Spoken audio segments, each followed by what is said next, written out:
What's good, y'all? Back again with another banger. Today we're going to be reviewing the Midnight 70 Gen 2 Soundbar by Kemimoto. Huge shout out to them. They sent this out to me to review, and they've been telling me this thing sounds good. They've been saying it's loud, it's clear, you can hear it when you're driving fast on these buggies, four-wheelers, anything, but I think we got to put it to the test. Are they being honest?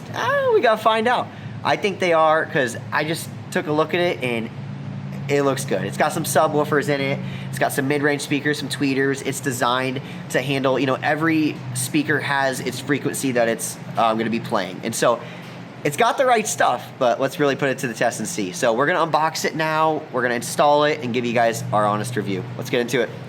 Okay, here's the box it comes in. So I'm going to put you guys on a time lapse real quick while I get this thing unboxed, and we're going to see what it's really made of. While this time lapse is going on, I just wanted to give you guys some more information about this product. Midnight is built on off-road sound tuning, sound engineered specifically for outdoor riding. It's got super strong bass with dual passive radiators. It's got 3 different sound modes. We got off-road, default, and bass boost for any type of riding you're willing to do. You can also broadcast with over 100 devices using the audio sharing mode on this. It is also IP66 waterproof and metal vibration resistant frame. Oh my gosh, guys. I don't know if you guys can tell, but this thing is a beast. It is huge. It is, oh my head. This is way bigger than I thought. This is awesome. It feels super solid. It's definitely built with some metal, but this is legit. As you can see on here, you got some of the buttons here, you know, Bluetooth pause play, on off switch. So it turns out it's got some lights on it. Volume, source. This is supposed to change modes. I guess it's got 3 modes. We'll get into that shortly. I don't know what that is. We're gonna have to find that out. But guys, this thing looks awesome. Oh my gosh, here we go. Here's the passive woofers on the side, and they look awesome. It's got this like kind of anodized black aluminum on the side here. Super cool texture, and man, you guys, I can tell this thing is just gonna thump. On the back here, we have some options. So we got SMA, we got a USB port if you want to charge your phone. We have aux out, aux in for people still have older phones. And then we have some 12 volt in, which is where we're going to plug in our wiring to. But all right, we'll get into this. So first things here, got our product manual. We may or may not be looking at this.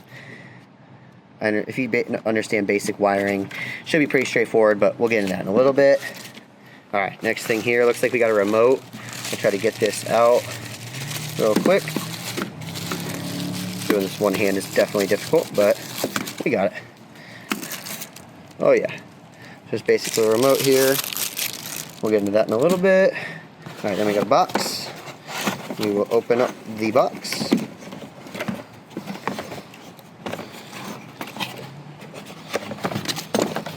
Okay, here we go. All right.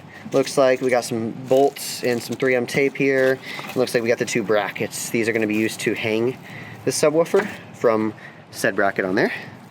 So we got that on this box. Then we got one more box to open. Let's see if I can do this now. Okay, right here. Open up. Here we go, the fun stuff. The wiring. Looks like it comes with quite a bit as well. I don't know the exact footage of how much they gave us here, but I'm sure it says it in the product manual, so we'll look at that. But yeah, so that's it right here. So now we're gonna start the installation process in the buggy, and I gotta figure out which bracket we wanna put it on, because as you guys can see, we have kind of this right here. We have this one right here, which looks like it's probably gonna be what we're gonna install it on, because it's just a regular bracket. And then we have, you know, some options back here. So I'm gonna kind of look at that now and figure out exactly what bracket we want to put on, and then we will get it installed and see how it sounds. Okay, after some further searching, we're gonna install it right here, and we are gonna face the soundbar forward. That way it will kind of hit off of that and then echo back here as well, so you kind of get the full, you know, full sound all in here. But before we install it, just wanted to show you how this exactly works. So here's the hardware after we take it out, and as you can see with this, these just kind of come into, you know, you can kind of separate them like that. And then this piece right here that has the hole in the center like that is going to go on whichever location you'd like. For me, we just need the middle one. And then this bolt right here, the smaller one. So as you can see, there's a bunch in here. These smaller ones are gonna thread into there. And then that is how that the soundbar gets attached to the bracket here. And then these brackets, the one that do not have the center, are going to go, I'll show you real quick.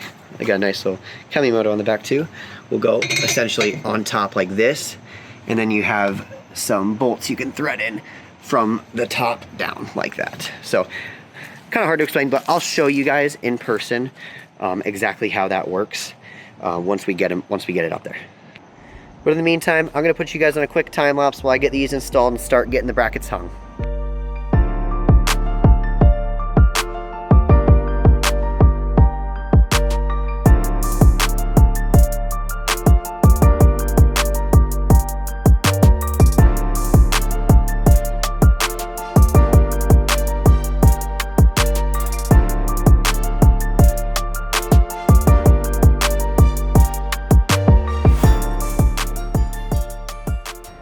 Guys, oh my gosh, this thing is awesome. As you guys can see, this thing is pretty heavy, so what I'd recommend is getting those bolts that are right there, kind of slide those in first, and then once you lift it up, kind of, you know, lightly thread them in. That way you can at least kind of take the pressure off and it's a little easier. And then once you get those couple bolts on, you know, then you can get the back ones in and then really tighten them down from there. But it is pretty heavy, so I'd either recommend having 2 people help you, or just, you know, if you're gonna do it by yourself, make sure to, you know, add those bolts in first. That way when you lift it up, you can kind of lightly thread them in. Just be a little easier. But guys, this thing looks awesome. It is a beast. Oh my gosh. You can just tell this thing is going to be so loud and clear. I'm so stoked for it. But now, the fun part. We got to attach the wiring harness from there and run it around to the battery. So, I am going to see how much wire we got. Okay. Oh yeah. So this is the part that's going to be put on that back side, you know, on the harness there. And then, dang, we got a lot. I believe the harness said it was around 10 foot. So we got some wire to play with, boys. So I'm gonna put you guys on another time lapse while I get this wire in, and then once this is done, we're gonna turn this thing on and see how it really sounds.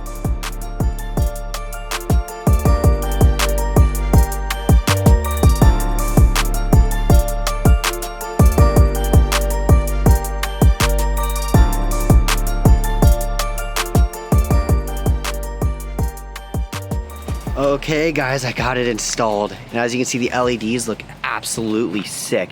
I didn't even realize, but there's LEDs on the passive subs on the side, and then on the front, on the bottom, it looks awesome. So yep, we got the wires ran right down there, goes underneath there right to the battery. But I am so stoked about this. So as you can see, we can change everything from here, but also this remote. So we got your on switch, you got the Bluetooth. If you hold that down, it'll go into pairing mode. You got, the rest are pretty self-explanatory. And then you got LED mode. So you can click the LED button, it'll turn them off. You click it again, it'll turn them back on. It kind of does like this fade color. So it'll fade, you know, purple, green, red, blue, all the colors, and it's so sick. And then also, you got your source, like if you want to switch it to auxiliary input mode, auxiliary, Bluetooth mode, auxiliary input mode, Bluetooth, and then back to Bluetooth. And so as you can see, it kind of will talk to you too. So like we'll turn it off, for example. Makes a cool noise turning off. Then same thing, turn it on. It will make a cool noise there, and then all the lights turn sequential as well. It's so awesome. But they also have an app. So I am going to give you guys like a screenshot of my phone of how to do that and everything you can program from there. Okay guys, we're in the app now.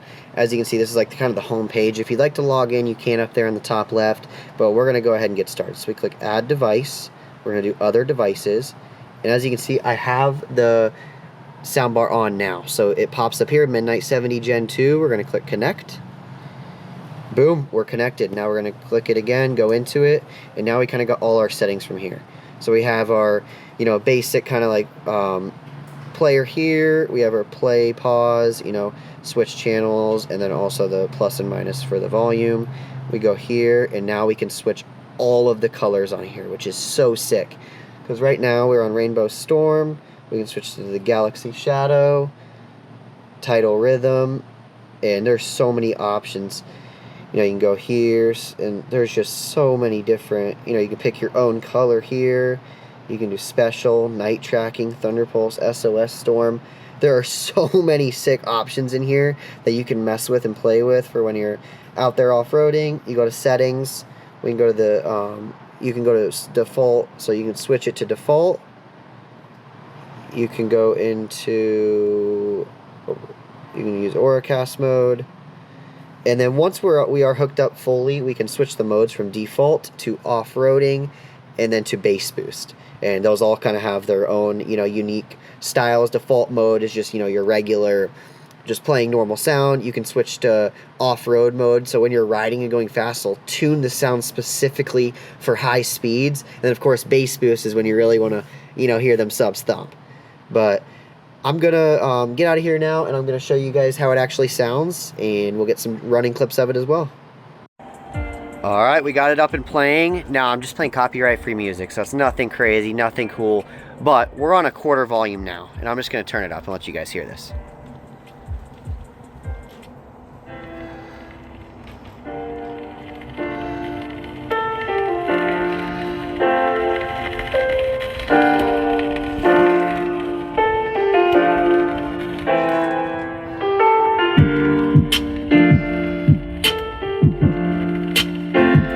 Guys, it sounds...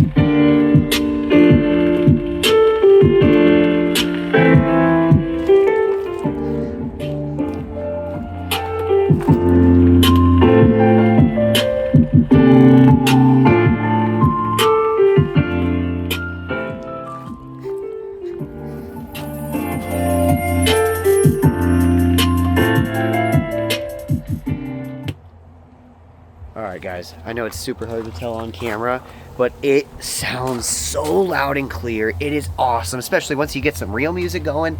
It sounds so good. You can literally feel the bass when you're sitting in here, just like how if you had a subwoofer in your car and you can feel it. It is the exact same.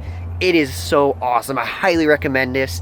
Now I'm gonna start getting some clips of it when we're driving, and we'll put it in that off-road mode. That way we can kind of hear it as well. And like I said, camera doesn't do it justice, but I can promise you guys it sounds absolutely amazing. Bass is thumping, highs are hitting highs, and the mid-range is just absolutely awesome. But I'll get some clips of it running now.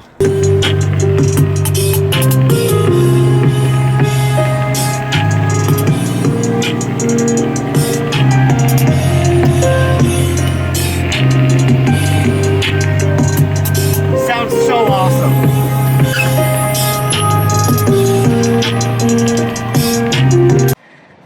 That'll wrap up today's video. Thank you all so much for watching. Huge shout out to Kemimoto. This soundbar is unreal. I recommend it to anybody that's in the market for one. You cannot beat it. I'm gonna drop a link down in the description where you guys can pick it up. They have deals going on all the time, so make sure, check it out, or grab yourself one, and I promise you won't regret it. This thing, you can throw it on any UTV, Polaris, Can-Am, Honda, any four-wheeler, any ATV, anything you guys have. I would highly recommend throwing this thing on.